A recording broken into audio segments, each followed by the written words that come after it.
Hi, my name is Rudy Ricksteins, and thank you so much for joining me on the beautiful Hawaiian island of Kauai, where Anna and I happen to be vacationing this week. And it also happens to be where I'm feeling most inspired to send out this next message, because the whole week I've been filled with so much gratitude, not just for where I happen to be on vacation, but for where I am in life in general. You know, each and every single one of us have this burning desire to do something, to be something, and achieve something, whether that's to have a mind-body-soul relationship, or whether it's a new career, or whether it's a new house or car, whether it's something that you want to achieve in life. You know, we have that desire that's within us, and that's good, that's natural, that's the meaning of life itself, you know, to want to have, be, and achieve. So we ultimately expand our minds, we grow, and then we absorb a new reality into our lives, and then we expand and grow and want to achieve more. And that really is the journey of the life that we're on.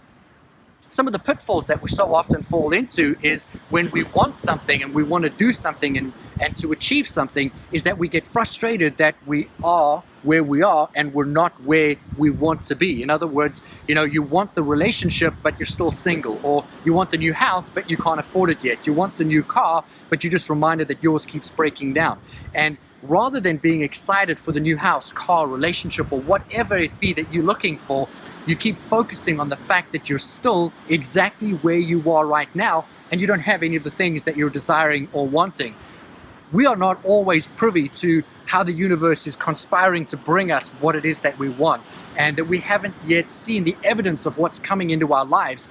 But what we don't realize is that by holding on to the frustrations or the negativities of where you are and not being excited and expectant for where you're headed, we're oftentimes holding ourselves back from the very thing that we want.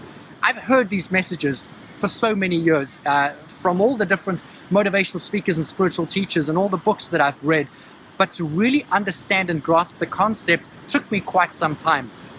You know, prior to me, reconnecting with my guardian angels, I was in a difficult place. I was deeply unhappy. I had a lot of relationships that around me were toxic.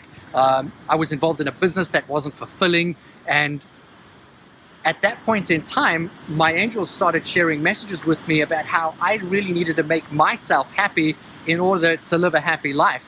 And, you know, it was kind of like a slap in the face. It was like saying, hey, buddy, you're unhappy, but you really need to be happy. And when you're happy, you'll be in a happy place. Well, duh, if I was happy, I would be happy. And they said, look around you to find things that make you happy and focus on those things and be excited about where you're going and be expectantly excited about where you're going.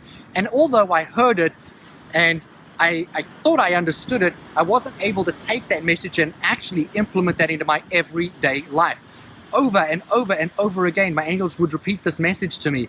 Anna and I wake up each morning long before the sun comes up, and we'll spend anywhere from 1 to 3 hours communicating with our guardian angels. And, you know, going back and talking about our future and where we're going, or asking questions about our past or about our present, or just universal questions in general.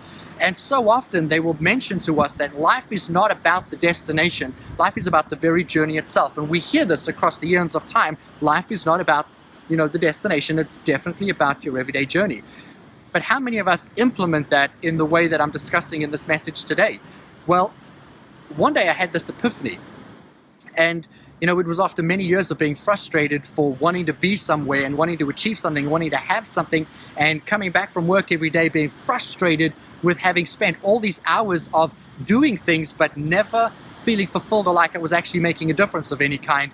And one day I just had that epiphany where I realized I have so much around me that I'm grateful for. And I have so many things around me that I should be even more grateful for that I'm not even paying attention to because I'm too busy being frustrated that I'm waking up every day, going into an office where I'm unhappy, and coming home feeling unfulfilled, and having these relationships that felt draining to me, rather than being grateful for the amount of love and appreciation I had around me in so many aspects of my life. So I started to make these small mental leaps where I started paying attention to everything in my life that I was grateful for, and I started writing them down, and then I started paying attention to them, and I started, you know, sending energy and love to the fact that I had so much around me to be grateful for. And then I noticed more, and the more I paid attention to the things that I was happy about in my life, the more eager and excited I came about the very life I was living at that time, to the point that even if the things that I have so desperately wanted to bring into my life, if they never came, it wouldn't matter, because I was so excited and happy about where I was. But I found that the reality that I was trying to attract and the reality and the things I wanted to bring into my life started coming so much quicker and easier to me because I was now living from a place of being happy and grateful for exactly where I am, but excited for where I'm going. And it sounds so simple because it really is that simple. It's that small leap of the way you change about how you feel, no longer being frustrated for standing still, but being excited and happy about the things that are great around you, and then looking forward to and taking the baby steps to get to where you're going. You know, those relationships that I've mentioned to you, they blossomed and turned into some of my most cherished relationships today. Some of those toxic relationships just dissolved in the most miraculous ways that I could never have fathomed. All of this was done without additional, input from me. I didn't change the way I addressed anything other than I became grateful for the situation that I was in. And the relationships changed by themselves. That business that I told you I was involved in, I'm still very much involved in it today. But I put in less effort and energy into the business and the rewards are so much greater. I wake up in the mornings excited to get back into it, to see what we can do and achieve. And all of this was done because of that mindset that I changed. Life really does start to get good when you start to pay attention to everything that around you that you already have that is good. And then, set your goals for what you want, these grandiose ideas. Follow those yearnings and those desires to have and to be and to achieve. But rather than counting all of the times you don't have what you want to bring into your life, be excited about the fact that you're heading there and grateful all along that journey for all the things that you have. And that is my challenge for you.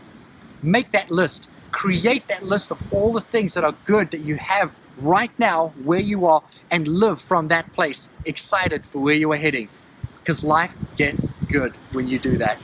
Thank you so much for paying attention to this message, implementing it in your life. Add any comments below. I'll get back to each and every single one of you. Don't forget to share and subscribe, because that's how we help get this message out to as many people that need to hear it as possible. And until then, I'll catch you on the next one. Thank you so much. From Kauai in Hawaii, I say bye-bye.